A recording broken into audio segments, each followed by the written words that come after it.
මෙතන තියෙන BTC market එක channel එකක් තියෙන විනාඩියයි. කොළ කියන්නේ අගයක් වැඩි වීම, රතු කියන්නේ අගයක් අඩු වීම. කොළ හරි රතු හරි ඔයාලට ගෙස් කරන්න පුළුවන්. ඔයා හරියට ගෙස් කරොත් එහෙනම් රුපියල් 5000ක් දෙනවා. තව තප්පර 32කින් අලුත් channel එකක් හැදෙනවා. දැන් කියන්නේ තප්පර 21කින් මේ channel එක ඉවරයි. අලුතෙන් හැදෙන channel එක රතු වුණොත් එහෙම මේ කොළ පාට එකක් හැදෙනවා.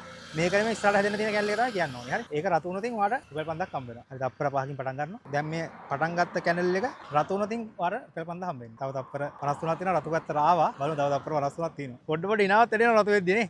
දැන් තව තප්පර 24 මේක ඉවරුණා. ඉතින් මේ රතු පාට තමයි තියෙන්නේ. තප්පර 9යි. ඔයා සෝෂල් මීඩියා මොනාරි ෆෝන් එකක් පාවිච්චි කරලා නැහැ නේ. ඒක තිබ්බම රුපියල් 20000ක් ගන්න තිබ්බ. හරි. ඒ channel එක ඉවරයි.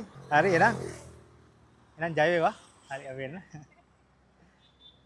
හරි ඔයා මේ වීඩියෝ එකෙන් දැක්කේ ට්‍රේඩින් කියන දේ අපි සරලව පැහැදිලි කිරීමක්. මේ ට්‍රේඩින් කියන්නේ ඔයගොල්ලන්ට ගෙස් කරන්න තියෙන්නේ ඉදිරි කාලය තුළ අගයන් ඉහළ යාමක්ද පහළ යාමක්ද කියන අවස්ථාවන් තමයි ඔයගොල්ලන්ට ට්‍රේඩින් තුලින් ගන්න තියෙන්නේ. මේක ඔයගොල්ලන්ට හරියට ප්‍රොෆෙෂනල් මට්ටමේ ඉගෙන ගන්න ඕන නම් නිමාලා ට්‍රේඩින් වලින් ඔයගොල්ලන්ට සම්පූර්ණ නොමිලේ ට්‍රේඩින් ඉගෙන ගැනීමට අතදීමක් වශයෙන් සම්පූර්ණ නොමිලේ කියලා දෙනවා. ඉතින් ඔයත් මාත් එක්ක එකතු වෙලා ට්‍රේඩින් ඉගෙන ගන්න කැමති නම් හරියට ට්‍රේඩින් වලින් සාර්ථක වෙන්න කැමති නම් එන්න පහළ නම්බරයට WhatsApp මැසේජ් එකක් දාන්න. එහෙනම් හැමෝටම ජය වේවා.